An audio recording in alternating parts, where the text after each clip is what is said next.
कायद्यांमधला गोंधळ आणि निवडणूक आयोगाचा फ्री अँड फेअर हा जो एक मूलमंत्र आहे हा गुंडाळून ठेवून निवडणूक आयोग अत्यंत चुकीच्या पद्धतीने गेल्या अनेक दिवसांपासून कार्यरत आहे।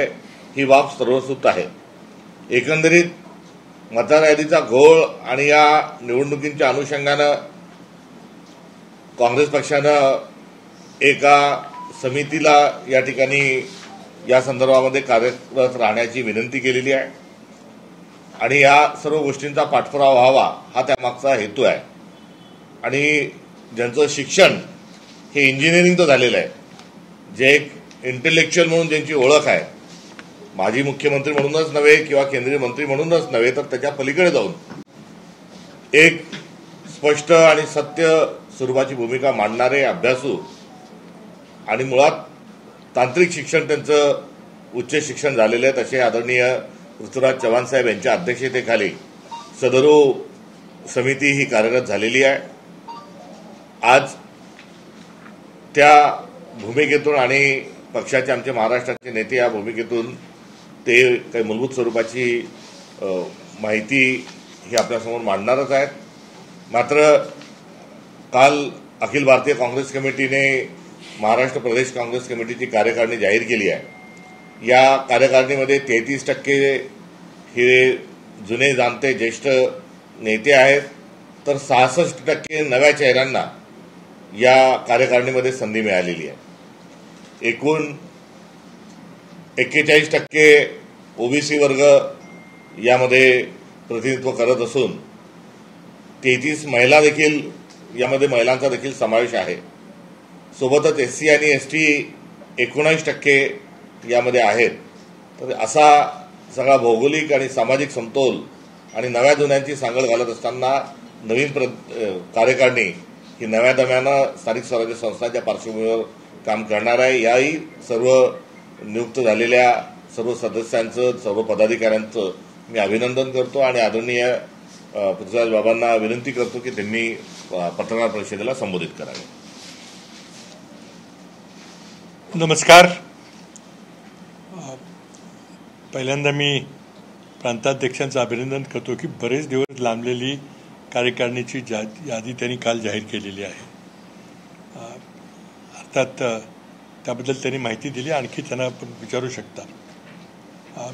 सुरुवातीला मी दिलगिरी व्यक्त करतो की माझ्या काही वैद्यकीय कारणामुळे मला याला जरा उशीर झाला, आपल्याला थांबावं लागलं, दिलगिरी व्यक्त करतो। आज एक आमच्या दृष्टीनं महत्त्वाचा विषय हा सोलापूर जिल्ह्यातल्या सांगोला मतदारसंघाचा विषय आहे। आपल्याला माहिती आहे की सांगोला मतदारसंघाचं अनेक वर्ष प्रतिनिधित्व आबासाहेब देशमुख यांनी केलं होतं। त्यांच्या मतदारसंघातले त्यांचे एक नजीकचे राजकीय सहकारी प्रफुल्ल कदम ज्यांनी खूप मोठी लढाई आज या निवडणुकीबद्दल इथे 5 वर्षापासून त्यांची चालू आहे। ते कार्यकर्ते आहेत, अनेक विषयामध्ये त्यांनी काम केलेलं आहे। पण मी एवढंच सांगतो की आजचा जो विषय आहे तो 28 डिसेंबर 2020 रोजी सांगोला मतदारसंघामध्ये त्यावेळेला ग्रामपंचायतीच्या निवडणुका चालल्या होत्या, राज्य निवडणूक आयोगाचा तो विषय होता। पण त्या निवडणुका प्रभावित करण्याकरता आणि पश्चिम बंगालच्या निवडणुका प्रभावित करण्याकरता स्वतः नरेंद्र मोदी हे सांगोल्याला आले आणि त्यांनी कुठलीही कुणाची परवानगी न घेता रेल्वेचा एक किसान रेल्वेची 100वी गाडी सोडण्याचा एक भव्य दिव्य असा कार्यक्रम अगदी आबासाहेब देशमुख यांच्या घरासमोर आयोजित केला। आता त्याला कुठली परवानगी नव्हती आणि ही चालू ट्रेन आहे, ही फक्त 100वी म्हणून त्याला पुन्हा नवीन करायचे ते काही कारण नव्हतं, फक्त निवडणुकीला प्रभावित करण्याकरता हा कार्यक्रम केला। त्याला 2 इतर केंद्रीय मंत्रीही उपस्थित होते। आणि या बाबतीमध्ये निवडणूक आयोगाच्या काही मार्गदर्शक तत्व काही दिवसानंतर पुन्हा स्पष्टीकरण करून आली, त्याची माहिती आपल्याला मिळेल। त्याबद्दल प्रफुल्ल कदम यांनी राज्य निवडणूक आयोगाला गंभीर बाबीबद्दल तक्रार नोंदवली। निवडणूक आचारसंहितेचा हा पंतप्रधानांकडून झालेलं उल्लंघन आहे आणि त्याची गंभीर दखल घेतली पाहिजे आणि आचारसंहितेच्या भंगाबद्दल जी काही शिक्षा असेल तीच केली पाहिजे। आता काय शिक्षा असते आचारसंहितेचा भंग केल्यावर आपल्याला माहिती आहे की राज्य निवडणुकीची निवडणूक आहे। आता हा जे पिटिशन आहे हे अनेक दिवसापासून राज्य निवडणूक आयोगाने दाबून ठेवला होता. कदाचित आज थेट प्रधानमंत्र्यांच्या विरुद्धही तक्रार असल्यामुळं त्यांना बरेच, मला वाटतं 1-2 निवडणूक आयोगही बदलले गेले. पण नुकतंच काही दिवसापूर्वी निवडणुकाने ती तक्रार पार्शली मान्य केलेली आहे, अंशतः मान्य केलेली आहे. आणि त्यामुळे त्यांनी सांगितलं की आम्ही रेल्वेला समज दिला आहे की असं तुम्ही घेणं चूक होतं, घ्यायचं नाही, काही नाही, असं काहीतरी थातूर मातूर त्यांनी कारवाई करून जी मुख्य मागणी होती की पंतप्रधानांनी दिशा दाखवली पाहिजे देशाला की आचारसंहिता, पारदर्शक आचारसंहिता म्हणजे काय असते. त्यांच्याकडून हे उल्लंघन झालेलं फार गंभीर उल्लंघन आहे. एक छोट्याशा बाबीमध्ये स्वतः इंदिरा गांधींना काय शिक्षा भोगायला लागली होती, आता महाराष्ट्रामध्ये बाळासाहेब ठाकरे यांना शिक्षा भोगायला लागली होती, त्यावेळच्या निवडणूक आयोगाने दिली होती शिक्षा. त्यामुळं याचिकाकर्त्यांची मागणी एवढी आहे की हे तर आता आपल्याकडं ग्रामीण स्थानिक स्वराज्य संस्थांच्या निवडणुकीत पुन्हा तीच परिस्थिती आहे, पुन्हा असं घडण्याची शक्यता आहे. पण याबद्दल तुम्ही काहीतरी ठोस निर्णय घेऊन किमान उच्चपदस्थ व्यक्ती ज्यांनी आचारसंहितेचा भंग केलेला आहे त्यांच्याबद्दल काही कारवाई केली पाहिजे, ही दिसले पाहिजे लोकांना की कारवाई झालेली आहे. कुणीही संविधानापेक्षा किंवा भारताच्या कायद्यापेक्षा मोठा नाही, कुठल्याही मोठ्या पदावर तो असो. हा मेसेज अपेक्षित असताना या ठिकाणी पंतप्रधान किंवा मंत्री महोदयांकडून काहीही न करता यांनी ही याचिका निकाली काढलेली आहे. त्यामुळं पुन्हा आज त्या याचिकेवर पुढं आम्ही वाटचाल सुरू केलेली आहे. आणि आता थोड्या दिवसामध्ये कागदपत्रे मिळाले की हायकोर्टामध्ये याबद्दल आम्ही तक्रार करणार आहे. आमची मागणी एवढी आहे की निवडणूक कुठली आहे, कुठल्या राज्यातली आहे, पण आचारसंहितेचा भंग झालेला आहे. तो भंग स्वतः पंतप्रधानांनी केलेला आहे. इतर मंत्री होते पण पंतप्रधान आल्यावर त्यांना यावंच लागतं. हा कार्यक्रम तुम्ही कशा करता घेतला. सांगोल्याहून पश्चिम बंगालमध्ये एक रेल्वे, किसान रेल्वे जात होती, ती 100 गाड्या गेल्या होत्या, ही 100वी गाडी होती. आणि तुम्ही नेमक्या आचारसंहितेमध्ये कुणाचीही परवानगी न घेता निवडणूक प्रभावित करण्याकरता कार्यक्रम घेतला. त्याबद्दल काहीतरी स्पष्ट एक पथदर्शक असा निकाल ठरेल जर योग्य निकाल मिळाला तर. आता बहुतेक राज्य निवडणूक आयोगाने आपलं म्हणणं मांडलेलं आहे, त्यांच्याकडून काय अपेक्षा आहे ते तुम्हाला माहिती आहे. पण आमची अपेक्षा आहे की हायकोर्टाकडे जेव्हा ही याचिका अपीलमध्ये आम्ही जाऊ त्यावेळेला त्यातून काहीतरी निर्णय होईल. कारण संबंधच आता देशामधलं वातावरण पाहिलं तर एका बाजूला SIRची चाललेलं आहे, तिथं बिहारची निवडणूक कब्जा करायचा चाललेला आहे. दुसऱ्या ठिकाणी अनेक ठिकाणी गेल्या लोकसभा आणि विधानसभेमध्ये पंतप्रधानांनी स्वतः किती आचारसंहितेचा भंग केला तेही आपल्यासमोर आहे. पण ही ठोस एक गोष्ट घेऊन त्यावर आम्ही पुढं चाललेलो आहे. त्याबद्दल आपल्याला माहिती द्यायची, त्याबद्दलचे काही आणखी काही विषय असतील तर प्रफुल्ल कदम इथं बसलेले आहेत, ते आपल्याला सांगतील. तर हा विषय आमचा महत्त्वाचा आहे. त्याचबरोबर आता अध्यक्ष महोदयांनी एक उल्लेख केला की आपले जे प्रभारी आहेत त्यांनी दिल्लीमध्ये 30 जूनला एक झालेल्या मीटिंगनंतर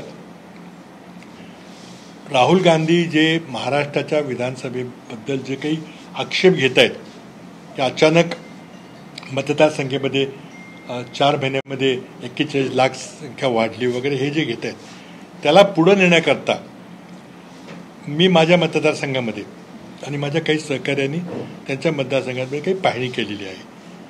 आणि ती पाहणी मी प्रदेश काँग्रेसच्या दिल्लीमधल्या मीटिंगमध्ये सादर केली. आणि आता ते अजून अपूर्ण आहे, त्यामुळे तुमच्याकडे यायला जरा वेळ लागेल.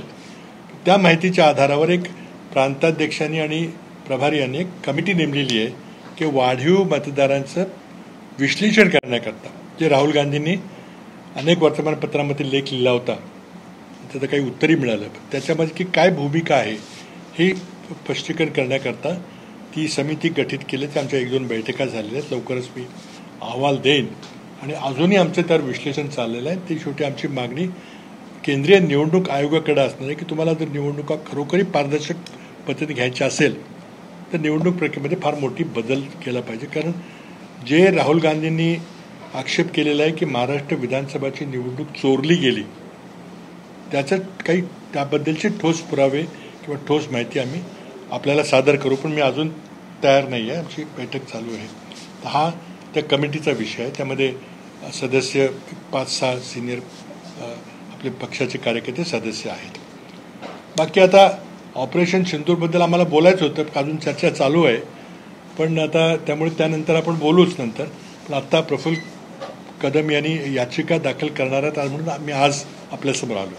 पण अजून तो विषय असेल तर मग कुमार केतकर जे आहेत, प्रांताध्यक्ष आहेत, अतुल जे आहेत, मी आहे, सगळे त्याबद्दलही बोलू. पण हा विषय आमच्या दृष्टीनं फार महत्त्वाचा आहे. आचारसंहितेला फार लाईटली घेऊन आणि उच्च पदस्थ पंतप्रधानासारख्या व्यक्तीने निर्विवेद आपले उल्लंघन करावं आणि निवडणूक प्रभावी करावी हे देशाच्या लोकशाहीकरता हानिकारक आहे. धन्यवाद. तुम्हाला बोलतो माईक आता एखादा आहे का? येऊ का इकडे? मोठा आवाज आहे. मोठं नाही, थोडं इकडे तिथं बसून थोडी सारखं आपण थोडं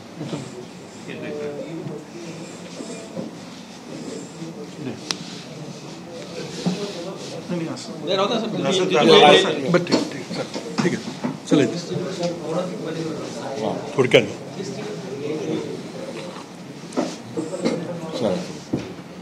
मी थोडक्यात हा मूळ विषय सांगतो की 28 जानेवारी 2020ला जे किसान लोकांचं जे दिल्लीमध्ये आंदोलन चालू होतं आणि त्यामध्ये खूप दिल्लीमध्ये आणि महाराष्ट्रात सगळीकडे देशामध्ये जे काही रोष होता सरकारच्या विरोधात, ह्या पार्श्वभूमीवर भाजप सरकारने नरेंद्र मोदी, पियुष गोयल आणि नरेंद्र सिंग तोमर यांनी हा कार्यक्रम आचारसंहितेचा भंग करून 14,374 ग्रामपंचायतीच्या निवडणुका होत्या आणि ह्या निवडणुकीच्या आचारसंहितेमध्ये जे काही सिद्धांत होते निवडणूक आयोगानं दिलेले आणि हायकोर्टाने वेगवेगळ्या न्यायालयाच्या आदेशानुसार हा, आणि विशेष म्हणजे आयोगानेच काढलेली जी पत्र होती आणि आदेश होते, ह्या सगळ्याचा भंग करून हा कार्यक्रम झाला.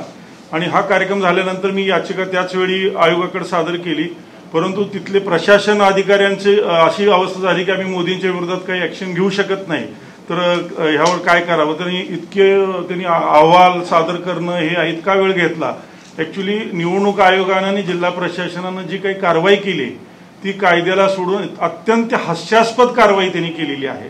आणि हे सगळं मी जे पिटिशन सादर केलेलं आहे विथ मेरिट आहे.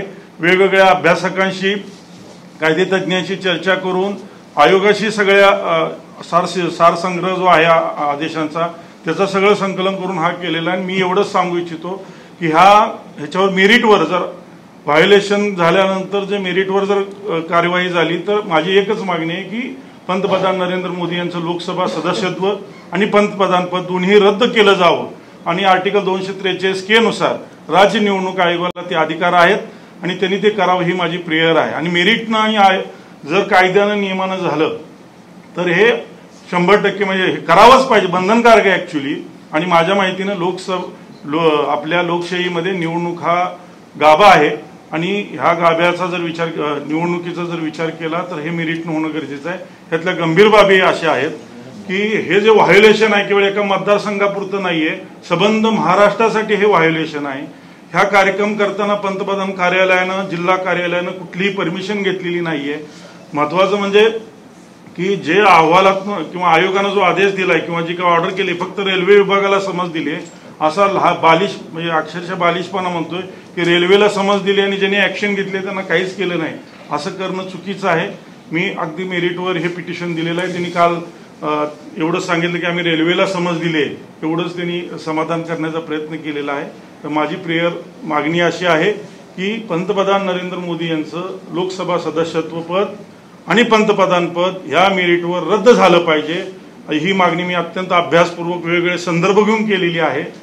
मी आता सिनियर लोक आहेत पण बोलणं मला राहत नाही म्हणून बोलतो की छोट्याशा कारणानुसार जर वेगवेगळ्या मुख्यमंत्र्यांना पंतप्रधान पदांना लोकसभा सदस्यत्व रद्द करण्याचे आदेश हायकोर्टानं ऑलरेडी सेट केलेले आहेत, तर इथं तर खुद्द पंतप्रधानच इन्व्हॉल्व आहेत, सहभागी आहेत आणि सबंध राज्याचं व्हायोलेशन केलेलं आहे.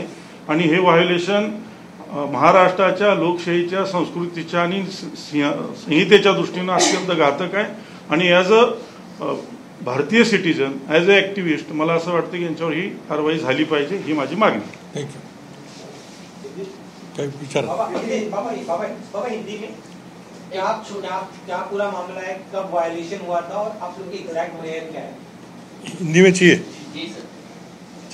देखिए, मेरे साथ सोलापुर जिले के सांगोला असेंबली कॉन्स्टिट्यूंसी के कांग्रेस के कार्यकर्ता प्रफुल्ल कदम जी है।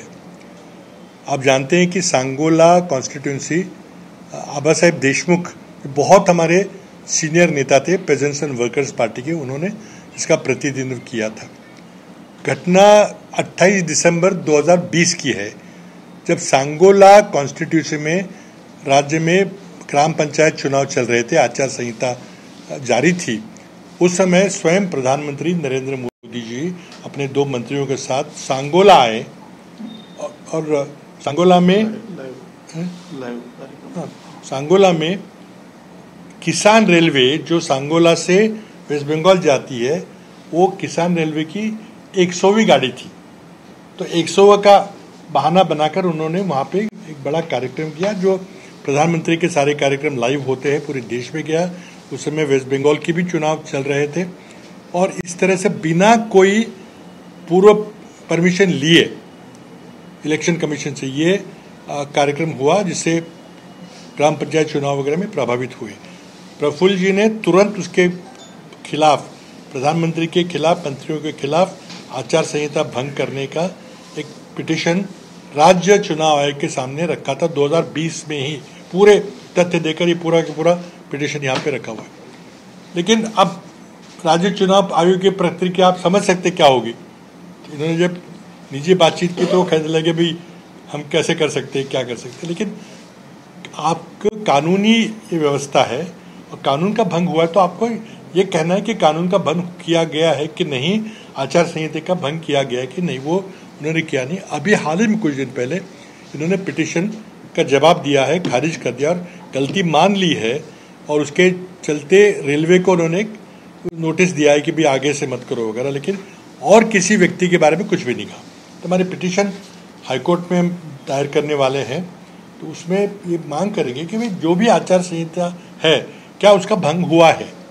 और पूरी देश की चुनाव प्रक्रिया चल रही थी, बंगाल में चल रही थी, महाराष्ट्र में कर रही थी, तो क्या प्रधानमंत्री का कोई दायित्व तो नहीं है इसमें। तो इस प्रकार की याचिका है, हम हाईकोर्ट से गुजारिश करेंगे कि इसमें कड़ी कार्रवाई की जाए। कौन कितना बड़ा व्यक्ति है ये कानून के सामने महत्वपूर्ण नहीं है।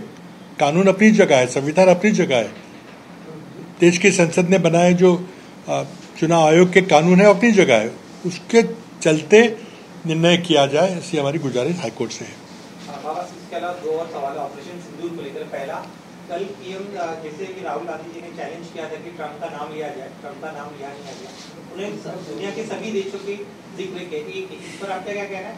दूसरा, प्रणिति शिंदे ने जो तमाशा शब्द का इस्तेमाल किया था, उसको लेकर उन्होंने आरोप लगाया कि सीनियर नेताओं के कहने पर प्रणिति ने ये शब्द का प्रयोग किया, इस पर क्या। पहले का मैं जवाब देने की कोशिश करता हूँ, और भी लोग बैठे हैं। देखिए, आज हम नहीं बात करने वाले थे क्योंकि अभी बातचीत चल रही है, अभी बहुत कुछ होने वाला है, ठीक है। लेकिन आपने पूछा है, आज हम आए क्योंकि आवश्यकता आना। देखिए, सबसे पहले राहुल जी ने बहुत ही प्रभावी तरीके से संसद में अपनी बात कही है, कांग्रेस पार्टी की और विपक्ष की ओर से कही है।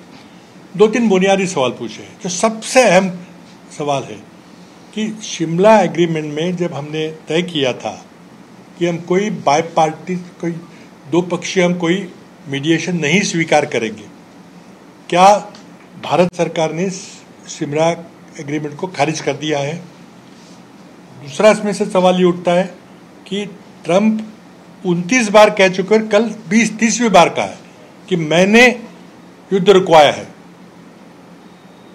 अब आप कह रहे हैं कि किसी नेता ने कुछ बात नहीं कही। आप राहुल गांधी क्या मांग कर रहे हैं कि आप कहिए कि ट्रंप साहब अच्छे शब्दों में, नम्रतापूर्ण शब्दों में कहिए कि ट्रंप साहब आके कुछ गलती हुई, आपका कोई लेना देना नहीं था, आपके शायद अधिकारियों ने गलत बताया है। या फिर राहुल गांधी ने जो डायरेक्ट सवाल पूछा है कि व्हाई don't you call him a लायर, झूठ बोल रहा है आदमी करके क्यों नहीं आप सीधा बोलते, कि नाम लेने से कतरा रहे। पूरी देश की जनता देख रही है। एक अमेरिकी राष्ट्रपति 30 बार कह रहा है कि मैंने लड़ाई रुकवाई और आप उसका नाम लेने से कतरा रहे हो। देखिए, बहुत बातें हुई, बहुत कुछ कहने लायक है। क्या आपने चीन का जिक्र किया कभी। मैं एक और इसके चलते दूसरा मुद्दा यहाँ पे इसके साथ लेना चाहूँगा कि कल राजनाथ सिंह जी ने एक बहुत बड़ी बात की है। देखिए 22 फरवरी 1994, 22 फरवरी 1994 भारत की संसद ने आम राय से सभी दलों ने मिलकर एक प्रस्ताव पारित किया था, resolution is pass by the Indian parliament, कि हम जम्मू कश्मीर और लद्दाख की सारी टेरिटरी हम वापस लेके रहेंगे। सब ने कहा था। अब कल राजनाथ जी ने कहा कि हमारा पाकिस्तान से कोई सीमावाद नहीं है, तो क्या उस रेजोल्यूशन को भी आपने खारिज कर दिया? और उसमें उन्होंने लद्दाख का भी नाम लिया था, और लद्दाख का वाद किसके साथ है? चीन के साथ है। तो क्या हम चीन और पाकिस्तान हमने जमीन हड़पी बैठे हैं, उसको वापस लेने का जो पार्लियामेंट का प्रस्ताव था, क्या उसको हमने छोड़ दिया है? अब नहीं हम करेंगे। और साथ ही में जो विदेश मंत्री ने कहा है कि भाई मैं चीन से कैसे लड़ूं, वो 5 गुनी बड़ी अर्थव्यवस्था है, तो मैं कैसे लड़ सकता हूं, उनको बातचीत ही करनी पड़ेगी। पाकिस्तान ने ये नहीं सोचा कि भारत मेरे से 11 गुना बड़ी अर्थव्यवस्था है, उसने हमारे जहाज गिराए, और जहाज गिराए, राफेल जहाज गिराए, लेकिन किसी मंत्री की हिम्मत नहीं हुई कि राफेल कंपनी का नाम ले। किस बात का डर है? क्या प्रधानमंत्री आहत हुए कि भाई कितनी कीमत पे मान लिया, जब पूरा विपक्ष एक था कि भाई ये सब गलत सौदा हो रहा है, आपने हठधर्मी से सौदा किया, अब वो विमान गिरे हैं। पहले एयर मार्शल भारती ने कहा कि भाई लड़ाई में तो नुकसान होता है, फिर उसके बाद CDS अनिल चौहान जी ने कहा कि हमारे विमान गिरे, लेकिन 6 नहीं गिरे, कम गिरे हैं, हमारी गलती हुई, हम सुधार लिया हमने। अब कितनी बार कहा जाएगा? खुद स्वयं ट्रम्प जी कह रहे हैं कि विमान गिरे हैं, पाकिस्तान ने फोटो दिखाई है। देखिए आपकी क्रेडिबिलिटी का सवाल है। जिस तरह के मीडिया के कुछ चैनलों ने जो मजाक बनाया लड़ाई के, क्या एक मीडिया चैनल के खिलाफ हमने कोई कार्रवाई की है? क्या उनको फाइनेंशियल जुर्माना लगाया, उनके एक महीने के लिए चैनल बंद किए? पूरी दुनिया हंस रही है हमारे पे। तो मेरे 2-3 बुनियादी सवाल सरकार से है कि आपने राजनाथ सिंह जी के वक्तव्य से आपने 1994 का पार्लियामेंट का यूनानिमस रेजोल्यूशन खारिज कर दिया है। आपने बायपार्टीजन ट्रम्प साहब की मदद से जो सीज फायर करा उससे शिमला एग्रीमेंट खत्म किया है। ये बहुत ही बुनियादी बड़ी बातें हैं, इसमें चर्चा होनी चाहिए, लेकिन प्रधानमंत्री कतरा रहे हैं। इसलिए मैंने बहुत सारे सवाल इसमें, लेकिन इसके और बड़ी इस पर बात करनी पड़ेगी।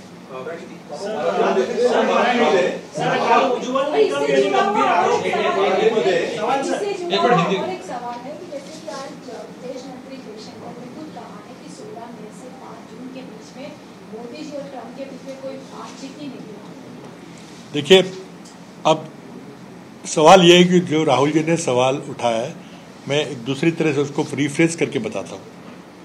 या तो प्रधानमंत्री मोदी झूठ बोल रहे हैं या प्रेसिडेंट ट्रम्प झूठ बोल रहे हैं, दोनों से नहीं बोल सकते। तो अब जयशंकर जी बोल रहे हैं कुछ और, तो मेरे ख्याल से अमेरिका से जवाब आएगा अगर सही है तो। अगर वो झूठी बोल रहे हैं तो ठीक है, वो बताइए कि अमेरिका की सारी सरकार झूठ बोल रही है क्योंकि उनको कोई चुनावी लाभ वहां पे अमेरिका में मिल रहा है, कौन विश्वास करेगा? लेकिन इसी को लेकर पंतप्रधान मोदी जी ने ये कहा है कि आपको मतलब कांग्रेस को जो है फॉरेन मिनिस्टर पे भरोसा नहीं है, कांग्रेस पाकिस्तान की बोली बोलती है, कांग्रेस जो है पाकिस्तान के स्पोक्सपर्सन होगी, लेकिन हमारे फॉरेन मिनिस्टर पार्लियामेंट में जो बोल रहे हैं या अमित शाह जो बोल रहे हैं उस पर भरोसा नहीं कांग्रेस। देखिए भरोसा हम सच पे करेंगे, प्रोपेगेंडा पे नहीं करेंगे। देखिए पहली बार ये लड़ाई हुई है 2025 की, जहां संसद का अधिवेशन नहीं हुआ है लड़ाई के दौरान। मैं आपको पूरे पिछले सारे उदाहरण दे सकता हूं। 1947 पार्लियामेंट अभी जन्मा ही नहीं था, अभी संविधान सभा थी। नेहरू जी संविधान सभा के सामने गए जबकि संविधान सभा का ही काम नहीं था। 2 बार उन्होंने बताया कि क्या चल रहा है कश्मीर में, साल भर लड़ाई चली थी। ऑल इंडिया रेडियो पर उन्होंने ब्रॉडकास्ट किया, उस समय विपक्ष वगैरह की कोई बात नहीं थी। 1962 नेहरू जी ने पार्लियामेंट को हर दिन संबोधित किया, सुबह आते थे। मुझे बहुत दुख के साथ बोलना पड़ता है कि आज हमारी यहाँ लड़ाई में हार हुई, यहाँ हमारा बॉम्बडिल आ गया, लेकिन भागे नहीं संसद से कभी। और फिर जब विपक्ष के नेताओं ने, शायद वाजपेयी जी थे, शायद राम मनोहर लोहिया जी थे उस समय, शायद मैं पता नहीं कौन कौन सांसद थे, उन्होंने special session of parliament demand किया जो नेहरू जी ने स्वीकार किया 8 नवंबर 9 नवंबर। चर्चा हुई, बड़ी घमासान चर्चा हुई, सरकार के बहुत टिप्पणी आलोचना हुई, मंत्री को इस्तीफा देना पड़ा, कृष्ण मेनन साहब को इस्तीफा देना पड़ा। 1965 में लाल बहादुर शास्त्री जी के खिलाफ संसद में अधिवेशन चल रहा था, उनके खिलाफ नो कॉन्फिडेंस मोशन का सामना उन्होंने किया। 71 में तो पूरी देश की हालत ही अलग थी, क्योंकि जैसे राहुल जी ने कल कहा, इंदिरा गांधी और आज के प्रधानमंत्री की तुलना ही करना गलत है। लेकिन 99 में कारगिल के दौरान संसद अस्तित्व नहीं थी, क्योंकि वाजपेयी जी एक वोट से हार गए थे और वो केयर टेकर प्राइम मिनिस्टर थे, there was a care taker cabinet. लेकिन फिर भी वाजपेयी जी ने, संसद तो थी नहीं, फिर भी वाजपेयी जी ने विपक्षी बैठक बुलाई। पहली बैठक में उस समय के डीजीएमओ ने पावर पॉइंट प्रेजेंटेशन देखा है, कहाँ कारगिल है, कहाँ हम बैठे, पाकिस्तान कहाँ बैठा है। उसके बाद फिर वो बैठे हुए, उस समय टीवी था, टीवी पे उन्होंने संबोधित किया, कभी भागे नहीं। लेकिन जब यहाँ पे ऑल पार्टी मीटिंग की, प्रधानमंत्री नाराज आ नहीं सके, और जब मांग कर रहा था विपक्ष के आप पार्लियामेंट का सेशन बुलाइए, जब लड़ाई चल रही थी तुरंत उसके बाद, तो आपको साहस नहीं हुआ। आपने कहा कि पब्लिक मेमोरी शॉर्ट, भूल जाएंगे लोग शायद, और अब आप कर रहे हैं संसद का, पता नहीं कैसे चर्चा होगी, क्या होगी। देखिए, बहुत ही गंभीर विषय है, और अंतिम आखिर में सवाल यह है कि क्या देश प्रधानमंत्री नरेंद्र मोदी के हाथ में सुरक्षित है, इस बात की चर्चा होनी चाहिए। Talked about the role of the Election Commission of India. We've seen in recent weeks that BCI is facing a lot of scrutiny with regards to their SIR exercise in Bihar. You also raised some allegations. What is the message that goes out to a common voter as far as the credibility of the Election Commission of India as an institution is concerned? Okay, let others also answer, but I'll just briefly answer this. After Narendra Modi passed a bill in Parliament to constitute Election Commission, the previous arrangement which Supreme Court had directed, that a collegium of 3 people, Prime Minister, Leader of Opposition and Chief Justice of India should select. The inclusion of Chief Justice of India was there because there could be neutrality. This is a very, very important office. But Narendra Modi, moment he got a chance, did a law and included himself, one cabinet minister. Obviously there is only one, he only recognizes one cabinet ministers, others are, what's happening there, and Leader of Opposition, 2 versus 1, and they have selected an election commission. How can people of the country trust this election commission? And that's why, see, election commission is working like a, unfortunately I shouldn't use the word, like a handmaiden of the government. They are not impartial. राज्यातल्या राजकारणाविषयी काही प्रश्न आहेत. आता अध्यक्षांना विचारा ना. अध्यक्ष, राज्य मंत्रिमंडळातले जे वादग्रस्त मंत्री आहेत त्यांना मुख्यमंत्र्यांनी समज देऊन सोडलेलं आहे. शेवटची संधी असं मुख्यमंत्री म्हणतायत, पण यापुढे काँग्रेसची काय भूमिका राहणार आहे या वादग्रस्त मंत्र्यांबाबत? कारण त्यांचा राजीनामा घेण्यासंदर्भात विरोधी पक्षांची ताकद किंवा दबाव सरकारवर किंवा मुख्यमंत्र्यांवर कमी पडतोय अशी चर्चा आहे किंवा असे मत बनत चाललेलं आहे. निवडणुकीच्या प्रक्रियेतून सरकार अस्तित्वात आल्यानंतर नैतिकतेची कास धरून पुढे जाणं हा भारताच्या संसदीय राजकारणाचा गाभा राहिलेला आहे. राजीनामा, मंत्र्यांचा मागणे आणि राजीनामा देणे ही स्वातंत्र्यानंतर रेल्वे अपघात पहिल्यांदा झाल्यानंतर लाल बहादूर शास्त्रींनी नैतिक जबाबदारी स्वीकारून राजीनामा दिला, आणि तेव्हापासून ही एक अत्यंत सभ्य आणि पारदर्शक पद्धत आपल्या देशामध्ये अस्तित्वात आली. यामध्ये विरोधी पक्ष या नात्यानं आम्ही तर राजीनामा मागतोय. गाव पातळीवर जाऊन याच्या संदर्भामध्ये निदर्शनं होत आहेत. आम्ही तालुका पातळीवर या संदर्भामध्ये निदर्शनं केलेली आहेत, आणि यामध्ये विरोधी पक्ष राजीनामा मागत असताना सत्ताधाऱ्यांना देखील नैतिक जबाबदारी त्यांनी स्वीकारली पाहिजे. हा एकदा मॅन्डेट मिळाल्यानंतर ते सत्तेत बसलेल्यांकडे विरोधी पक्ष काय करू शकतो? आंदोलन करणे, राजीनामा मागणे, परखड त्याच्यावर टीका करणे, हे सगळं केलेलं आहे. आणि यामध्ये स्पष्ट स्वरूपाचं हे प्रकरण आहे, हे काही बाहेर काढण्याची आवश्यकता नाही. डान्स बार कोणाच्या मालकीचा होता, डान्स बार मध्ये अटक झाली, त्याचं सगळं डॉक्युमेंटेशन आहे, त्याची नैतिक जबाबदारी ताबडतोब स्वीकारली पाहिजे. थेट विधान भवनाच्या आत एक मंत्री पत्ते खेळतोय, एक्का दुसरी तिर्री, तर त्याचा खेळ चाललाय आणि तो स्पष्ट येतोय, तरी राजीनामा घेतला जात नाहीये. विधान भवनाच्या आत मुख्यमंत्र्यांनी क्लब चालू केलाय आणि विधानभवनाच्या बाहेर WWFचा आखाडा सुरू केलाय. इथपर्यंत टीका आता केल्यानंतर ढेकळांचं सर्वेक्षण करायचं का?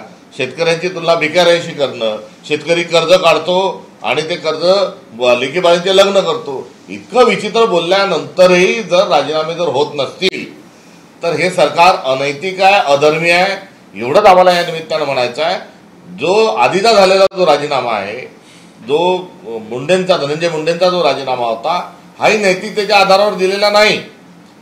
विरोधकांची आमची सातत्याने मागणी होती, त्यामध्ये माध्यमांचाही फार मोठा दबाव होता आणि सगळेजण सांगत होते की मंत्री धनंजय मुंडे जर राहिले तर तपास यंत्रणेवर दबाव आणतील आणि करिता त्यांचा राजीनामा मागितला जात होता. मात्र त्यांनी राजीनामा कधी दिला?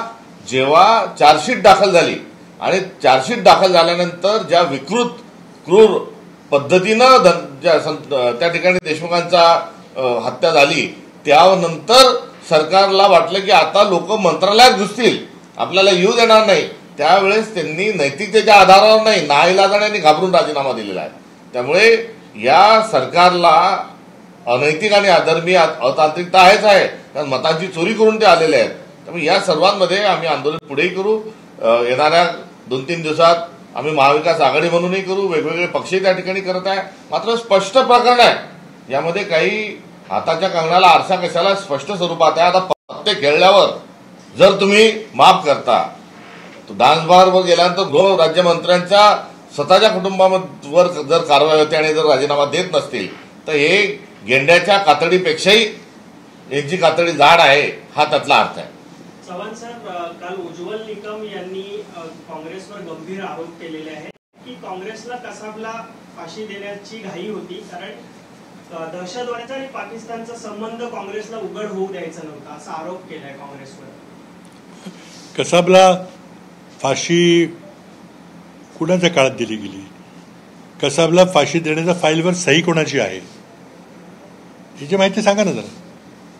त्यामुळे काय आरोप करतात काय मला म्हणते. राज्यसभेचं त्यांना तिकीट मिळालं, ते खूप चांगले परिचित सहकारी आहेत आमचे, तर राज्यसभेचं तिकीट मिळालं त्यांना, त्यामुळे काहीतरी करून बोलावं लागेल त्यांच्या विषयाबद्दल. पण हे किती हास्यास्पद आहे. आज त्या ठिकाणी कसाबची ट्रायल घेतली आणि ती ट्रायल खटला सगळा चालला भारताच्या संविधानाच्या नियमाप्रमाणे. आम्ही त्याला गोळ्या नाही घातल्या, तिथं घालता आलंच ते गोळ्या, पण संविधान ट्रायल झाली, त्याला बचावाची संधी दिली गेली. त्यानंतर भारतामध्ये न्यायप्रक्रिया आहे म्हणून दाखवून त्यानंतर कारवाई केली गेली. आता लवकर द्यायची काय काही न्यायप्रक्रिया म्हणजे ते होते ना, ते तेव्हा ती कसली घाई, कुणी घाई केली किंवा काही करायचं नव्हतं वगैरे काय सांगायचं, काय आरोप आहे मला समजतच नाही.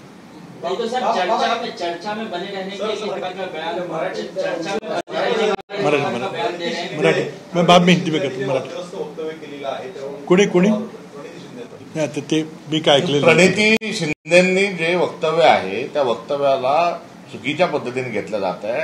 ऑपरेशन सिंदूरच्या संदर्भामध्ये आम्हाला जाज्वल्य स्वरूपाचा अभिमान आहे, त्यात प्रणिती शिंदेंचाही समावेश आहे आणि काँग्रेस पक्षाने संपूर्णतः पाठिंबा हा लष्करांना हा दिलेला आहे आणि लष्कराच्या शौर्याबद्दल कुठल्याही प्रकारचा दुमत असण्याचं काही कारण नाही. मात्र ऑपरेशन सिंदूर नंतर देशामध्ये काही भारतीय जनता पक्षाच्या लोकांनी काय काय केलं याचा जर आपण त्या ठिकाणी आढावा जर घेतला तर त्या वक्तव्याचा अर्थ त्या ठिकाणी समजून येईल. त्यांनी दिल्या ऑपरेशन सिंदूरची माहिती देणाऱ्या एका महिला अधिकाऱ्याच्या संदर्भात मध्य प्रदेशचे मंत्री काय बोलले, ते किती खालच्या पातळीवर बोलले आणि भाजपचे मंत्री बोलल्यानंतर त्यांना कुठलीही समज दिली नाही, राजीनामाही त्यांचा आज मागितला गेला नाही. हे अशा प्रकारचे अनेक वक्तव्य दिले. तर दुसरीकडे ऑपरेशन सिंदूरच्या संदर्भात लष्कराच्या पाठीशी सर्वजण उभं राहण्याची भूमिका ही घेणं आवश्यक होती आणि यापूर्वी देखील अशाच प्रकारची भूमिका घेतली गेली. मात्र काय केलं तर त्या ठिकाणी मोदींना लष्करी वेशामध्ये हे ठिकठिकाणी लावलं गेलं, मोदींचं अभिनंदन केलं गेलं. अहो, विषय ऑपरेशन सिंदूरचा आहे, त्या संदर्भात सैन्याचं आपण अभिनंदन केलं पाहिजे. मात्र त्या संदर्भामध्ये भाजपने आपल्या देशामध्ये जे जे काही वक्तव्य केले आणि जशा जशा काही एकंदरीत स्वतःची पाठ थोपटून घेण्याचा प्रयत्न केला त्या अनुषंगाने त्यांचंही विधान आहे.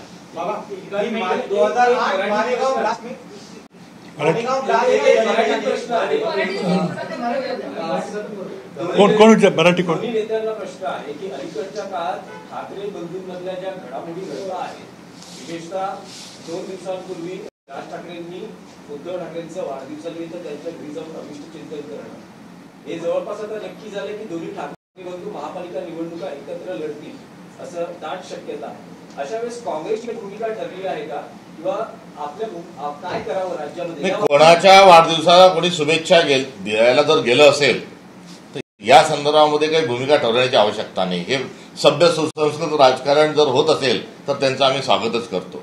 आणि कोणी कोणाच्या घरी जावं काय जावं हा त्यांचा अंतर्गत विषय आहे. ते दोघं भाऊ आहेत की मावस भाऊ पण आहेत आणि या संदर्भात जर शुभेच्छांचं आदान प्रदान जर होत असेल तर त्यामध्ये आम्ही भारत जोडो आले आहोत. त्यामुळे यामध्ये काही आक्षेप आणि काही हरकत असण्याचं काही कारण नाही. राहिला राजकारणाचा विषय तर राजकीय प्रक्रियेमध्ये महाराष्ट्रामध्ये एक विशिष्ट परिस्थिती निर्माण झाली 2019ला आणि भाजप जो आहे हा धोकेबाज आहे आणि भाजप हा लोकशाही विरोधात आहे आणि हा भस्मासूर आहे. अशा प्रकारचं त्यावेळेच्या पार्श्वभूमीच्या अनुषंगानं भाजपला दूर ठेवण्याकरता आणि संविधानाचं संरक्षण संवर्धन या काँग्रेसच्या मूलभूत स्वरूपाची जी एक वर्तणूक आहे अपेक्षा आहे त्यातून त्यावेळेस महाविकास आघाडी महाराष्ट्रात निर्माण झाली. याच भूमिकेला संविधान बदलायला निघालेला भारतीय जनता पक्षाला थांबवण्याकरता तत्कालीन निवडणुकीमध्ये 2024ला इंडिया अलायन्स तयार झालं आणि या इंडिया अलायन्समध्ये जो भाजपचा विरोध आहे आणि संविधानाचं संरक्षण आणि संवर्धन आहे हे त्यावेळेसचा मूळ हा असणारा त्याचा गाभा होता. यावर आम्ही काही इतर मित्रपक्ष जे आहोत ते एकत्रित आलेलो आहोत. त्यामुळे अजूनही काँग्रेसची जी भूमिका आहे ही लोकशाही वाचवण्याची भूमिका आहे, संविधानाला वाचवण्याची भूमिका आहे आणि या भूमिकेवर काँग्रेस ठाम राहील.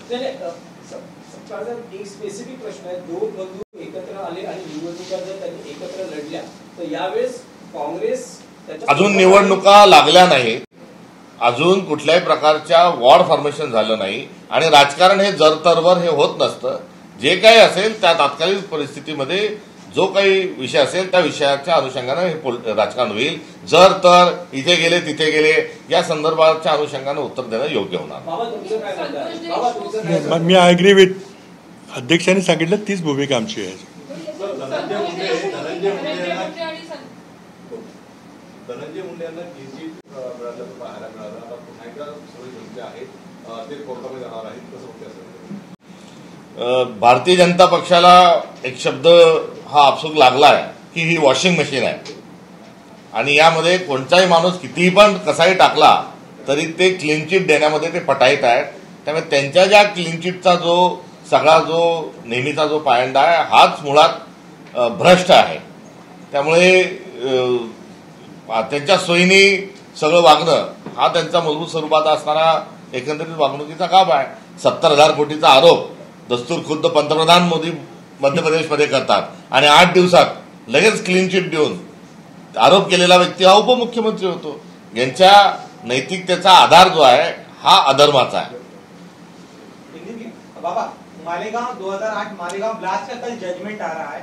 आप लोग की सरकार के दौरान एटीएस ने जो कार्रवाई की थी एनआईए टेक ओवर होने के बाद से पूरे कोर्ट में मामले अलग अलग चीजें तथ्याते हैं. तो कल के जजमेंट से कांग्रेस क्या उम्मीद कर रही है? देखिए 2008 की यह घटना है और वर्डिक्ट आ रहा है, अच्छी बात है, आने दीजिए वर्डिक्ट. आने के बाद हम उस पर टिप्पणी करेंगे क्योंकि ये बहुत अहम मामला था आतंकवाद का और पूरे आतंकवाद की व्याख्या बदल गई इस पर कि जिस तरह से प्रचार चल रहा था कि एक ही कम्युनिटी को टारगेट किया जाए, एक ही जगह टारगेट किया जाए, ऐसा नहीं होता. आतंकवाद आतंकवाद होता है. आतंकवाद का कोई मजहब नहीं होता और आतंकवादी को सजा मिलनी चाहिए, ये हमारी भूमिका है. देखिए क्या कोर्ट कल कहती है. इसके अलावा का तो ये कहना है कि इंडिया अलायंस जो बना था उसका कोई वजूद ही नहीं रहा. लोकसभा के बाद कोई मीटिंग ही नहीं हुई, अभी तक कोई चर्चा ही नहीं हुई. बिहार इलेक्शन में कैसे लड़ कुमार जी बोलता था नहीं. इंडिया अलायंस की जो बैठक है वो हो चुकी है और इंडिया अलायंस का जो कॉम्बिनेशन है वो पार्लियामेंट में भी देख रहा है. इस प्रकार से कोई स्थिति नहीं है. लाडकी बहन इस तरह से जो सामने आ रही है बात के 14,000 से ज्यादा पुरुषों ने इसका फायदा उठाया और बाकी देखिए लाडकी बहन योजना ये सिर्फ और सिर्फ चुनाव जीतने के लिए लाई गई थी. 48,000 करोड़ का पहले प्रावधान था, उसके बाद कुछ और बढ़ गया और बिना कुछ देखे कि क्या कौन एप्लीकेशन कर रहा है, किसका मंजूर करना चाहिए, बिना कुछ देखे सरकार ने पैसे लुटाए। अब उसका कितना फायदा हुआ आप लोग जानते हैं, लेकिन अब जो तथ्य सरकार दे रही है कि 14,000 पुरुषों ने पैसे लिया है, तो मेरा ये सवाल है कि क्या उन पुरुषों के खिलाफ कोई कार्रवाई होगी जो जानते हुए कि योजना हमारे लिए नहीं, हम भी फिर भी फर्जी तरीके से एप्लीकेशन कर रहे हैं, और उन अफसरों के खिलाफ जिन्होंने ये एप्लीकेशन मंजूर की है उनके खिलाफ क्या कार्रवाई होगी? तो ये देखिए, योजना पूरी तरह से चुनाव जीतने के लिए थी, बिल्कुल फर्जी योजना थी। उनका कोई उद्देश्य नहीं था कि सही लोगों को मिले। हम खिलाफ नहीं है कि सही महिलाओं को मिले, लेकिन जिस तरह से योजना का गठन किया गया ये बिल्कुल फ्रॉड था, तो बिल्कुल साफ है। अब कार्रवाई क्या होगी ये देखना है। Thank you. अजित पवार यांच्या बाबतीत पुन्हा एकदा दादा भुसे हे अडचण. Thank you.